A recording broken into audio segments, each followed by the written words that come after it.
യേശുവിനെ നിങ്ങൾ എങ്ങനെയാണ് അറിഞ്ഞിട്ടുള്ളത്? ഉലകത്തിൽ ഇതുപോലെ ഒരുവൻ ജനിച്ചിട്ടില്ല. ഉലകത്തിൽ ഇതുപോലൊരുവൻ മരിച്ചിട്ടില്ല.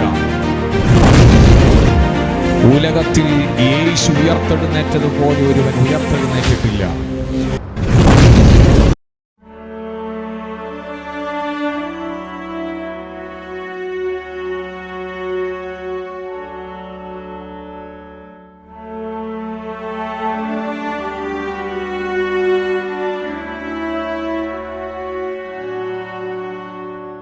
യേശുവിനെ നിങ്ങൾ എങ്ങനെയാണ് അറിഞ്ഞിട്ടുള്ളത്? ഉലകത്തിൽ ഇതുപോലെ ഒരുവൻ ജനിച്ചിട്ടില്ല. ഉലകത്തിൽ ഇതുപോലൊരുവൻ മരിച്ചിട്ടില്ല. ഉലകത്തിൽ യേശു ഉയർത്തെഴുന്നേറ്റതുപോലെ ഒരുവൻ ഉയർത്തെഴുന്നേറ്റിട്ടില്ല. യേശു കർത്താവ് ജനിച്ചതുപോലെ വേറൊരുത്തൻ ജനിച്ചിട്ടില്ല. കാര്യം, അവൻ ജനിച്ചത് ദൈവത്തിന്റെ ആത്മാവിനാലാണ്. യേശു ജനിച്ചതുപോലെ വേറെ ഒരുവൻ ഭൂമിയിൽ ജനിച്ചിട്ടില്ല. വിവാഹ നിശ്ചയം ചെയ്യപ്പെട്ടിരിക്കുന്നതായ യോസേപ്പിന്റെയും മറിയുടെയും ജീവിതത്തിൽ വിവാഹം കഴിക്കുന്നതിന് മുൻപേ ദൂതൻ മറിയോട് ആലോചന അറിയിച്ചു, നിന്റെ അകത്ത് പരിശുദ്ധാത്മാവ് വരും, ആകയാൽ ഉത്ഭവിക്കുന്ന വിശുദ്ധ പ്രജ ദൈവപുത്രൻ എന്ന് വിളിക്കപ്പെടും. ചാർ ദൈവത്തെ സ്തുതിച്ചാട്ടെ. നീ ഗർഭിണിയാകുമെന്നുള്ള ദൂതന്റെ വാക്കുകളുടെ നടുവിൽ എങ്ങനെ ഞാൻ ഗർഭിണിയാകും, ഞാൻ വിവാഹം കഴിഞ്ഞിട്ടില്ലല്ലോ എന്ന് പറഞ്ഞ മറിയുടെ അടുക്കൽ ദൂതന്റെ ശബ്ദമായിരുന്നു അത്. ചാർ ദൈവത്തെ സ്തുതിച്ചേ. എന്നാൽ സമയത്തിന്റെ തികവിൽ അതങ്ങനെ തന്നെ പരിശുദ്ധാത്മാവിനാൽ മറിയം ഗർഭം ധരിച്ചു.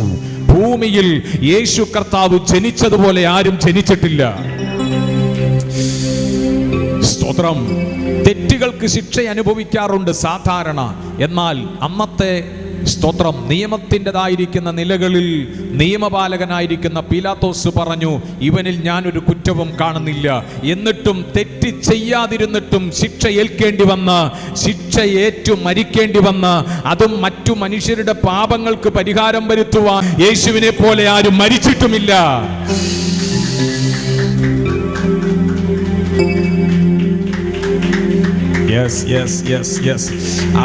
അറിയുന്നവർ ഒന്ന് ദൈവത്തിനെ സ്തുതിച്ച്. അവന്റെ രക്തം സകല പാപവും പോക്കി നമ്മെ ശുദ്ധീകരിക്കുന്ന രക്തമാണ്. കർത്താവായ യേശു ക്രിസ്തുവിന്റെ രക്തം.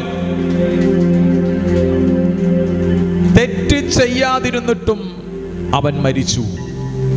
ഉലകത്തിൽ ഇങ്ങനെ ഒരുവൻ മരിക്കുമെന്ന് പ്രവാചകന്മാർ മുഖാന്തരം സ്വർഗത്തിലെ ദൈവം ജനത്തോട് അരുളി ചെയ്തു.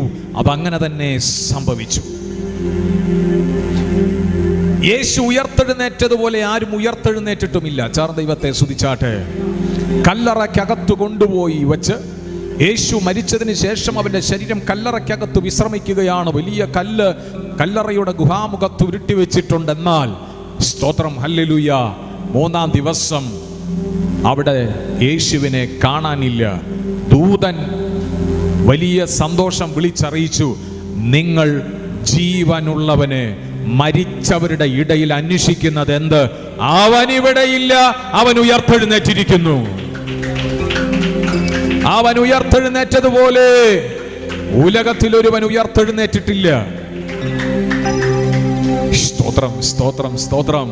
ഈ കർത്താവ് ഹല്ലേലൂയ അനേക രോഗികളെ സൗഖ്യമാക്കി. ഈ കർത്താവിന്റെ സൗഖ്യദായകനാണ്. വിശ്വസിക്കുന്ന എത്ര പേര് ഇന്ന് പകലുണ്ട്? ഈ കർത്താവിന്റെ വചനം നിങ്ങൾ കേട്ടുകൊണ്ടിരിക്കുമ്പോൾ തന്നെ ദൈവത്തിന് മഹത്വം കൊടുക്കുക. കാര്യം, വലിയ സൗഖ്യങ്ങളെ ദൈവം നൽകട്ടെ. ദൈവത്തിന്റെ വചനം പറയുന്നു, ഞാൻ നിന്നെ സൗഖ്യമാക്കുന്ന യഹോവയാണ്.